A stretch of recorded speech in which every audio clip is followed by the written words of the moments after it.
Sa Biyernes, posibleng maiuwi na sa Pilipinas sa umano'y big-time drug lord sa Eastern Visayas na si Kerwin Espinosa na nakakulong ngayon sa Abu Dhabi sa United Arab Emirates. Nangangamba raw si Espinosa para sa kaligtasan niya at ng kanyang pamilya. Live mula sa Abu Dhabi sa UAE, may report si Emil Sumangi. Emil? Pia, bukod sa kailingan daw ni Kerwin Espinosa na makasama sa Pilipinas pauwi ang kanyang mag-iina na narito daw sa Abu Dhabi, humihirit din daw si Kerwin na kung pwede, huwag na siyang pusasan sa turnover. Pero ayon sa team ng Philippine National Police na dumating na rin dito sa Abu Dhabi, mahigpit ang security plan na ipatutupad mula sa airport hanggang sa maisakay sa eroplano si Espinosa pabalik ng Pilipinas. Ayon kay Philippine Ambassador Constancio Vigno Jr., isa sa mga kahilingan ni Kerwin ay ang makauwi kasama ang kanyang pamilya at matiyak ang kanilang kaligtasan. Nasa UAE rin daw ngayon ang common law wife ni Kerwin at 3 nilang anak. Bati daw ni Kerwin ang nangyari sa kanyang ama kaya nangangamba siya sa kanilang kaligtasan. Gusto niya kasabay niya yung family niya in the same place. He wants his family to be secured. Pagbalik ni Kerwin sa Pilipinas, gusto rin daw niyang makapasok sa Witness Protection Program ng DOJ. Nais na raw niyang isiwalat ang lahat ng kanyang nalalaman tungkol sa illegal drug trade at magsumite ng sinumpaang salaysay. Dahil high-profile inmate si Kerwin, iba raw ang prosesong kanyang pagdaraanan sa airport doon. This is a high-profile personality, no?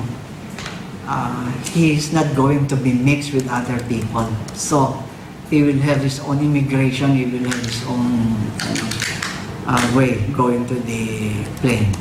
Sabi ni PNP Chief Ronald Bato de la Rosa, madaling araw ng Biyernes inaasahan ang pagdating sa bansa ni Kerwin. Kasama ang mga tauhan ng PNP Anti-Illegal Drugs Group na sumundo sa kanya. Sa Camp Crame daw siya ididiretso para sa booking procedures at idedetain naman sa PNP Custodial Center. Sa ngayon, nakadepende raw sa DOJ ang lahat ng mangyayari kay Kerwin, kaugnay ng posibilidad na maging state witness siya. Hindi pa namin nakumpara yung affidavit ng father niya at saka yung sinabi niya doon. Malaman natin yan pag mayroon na siyang affidavit, i-compare natin. Baka madagdagan pa. He holds the key to the future of others involved in the illegal drug trade. Siyang makapagsabi. Mabibigat na pangalan ang sinasabing ibubunyag ni Kerwin Espinosa sa pagharap niya sa investigasyon kaugnay ng illegal drug trade, kaya't asahan na raw na paglapag sa naiya ni Kerwin Espinosa, composite team naman ng Philippine National Police ang magpo-provide ng security para sa kanya. Pia. Emil, yung schedule sa pagpapauwi kay Kerwin Espinosa na binanggit nga ni PNP Chief sa Biyernes, ito ba yung talagang original schedule or nakaapekto ba sa kanyang pagpapauwi o sa pagpapauwi sa kanya yung nangyari sa kanyang ama? Ayon sa pakikipag-usap natin sa kinatawan ng Philippine National Police na nagtungo dito sa Abu Dhabi, mula pa noong 1 linggo, ganyan na yung plano, Pia, at hindi ito nagbago hanggang sa mga oras na ito. Pero ang kanilang pakiusap, wag lang sanang maisa impapawid o maisa publiko yung eksaktong oras ng alis ng Philippine National Police Composite Team dito sa Abu Dhabi at ang oras ng paglapag nila sa Pilipinas bukas. Pia. At Emil, kasi pinangako noon ni PNP Chief de la Rosa na siya raw mismo ang magtitiyak ng seguridad ni Kerwin. Pero meron din bang mga nabanggit tungkol dun sa pamilya niya? Kasi nga sabi mo dun sa report mo, yung kanyang common law wife ay nariyan ngayon sa Abu Dhabi rin. Hindi dinetalye, Pia, ng composite team ng Philippine National Police na narito ngayon sa Abu Dhabi kung papaano yung security plan o kung papaano nila susunduin itong si Kerwin Espinosa at yung kanyang mag-iina mula sa kustodiya ng Abu Dhabi Police. Ang isa lamang ang malinaw at yung paalala nila sa media, kundi sa loob lamang ng eroplano pwedeng mag-shoot o pwedeng i-roll yung ating mga dalang camera.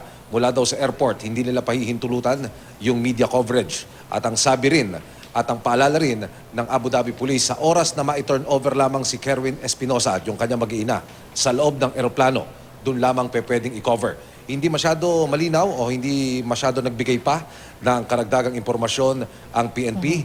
Isa lang ang kanilang idinagdag at sinabi, mahigpit yung magiging security plan mula dito sa Abu Dhabi hanggang sa makarating sa Pilipinas si Kerwin Espinosa at maibiyahe ito patungo sa Campo Crame. Pia.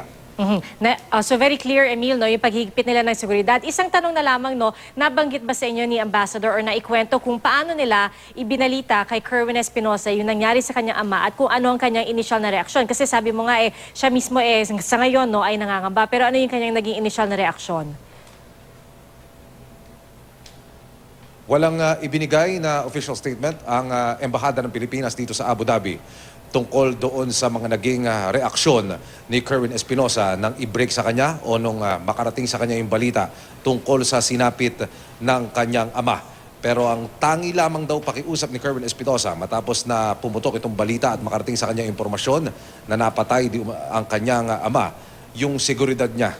Sana raw ma-assure ng Philippine government na walang mangyayari sa kanya at sa kanyang mag-ina hanggang sa makarating siya sa Pilipinas. Pia. Maraming salamat, Emil Sumangil.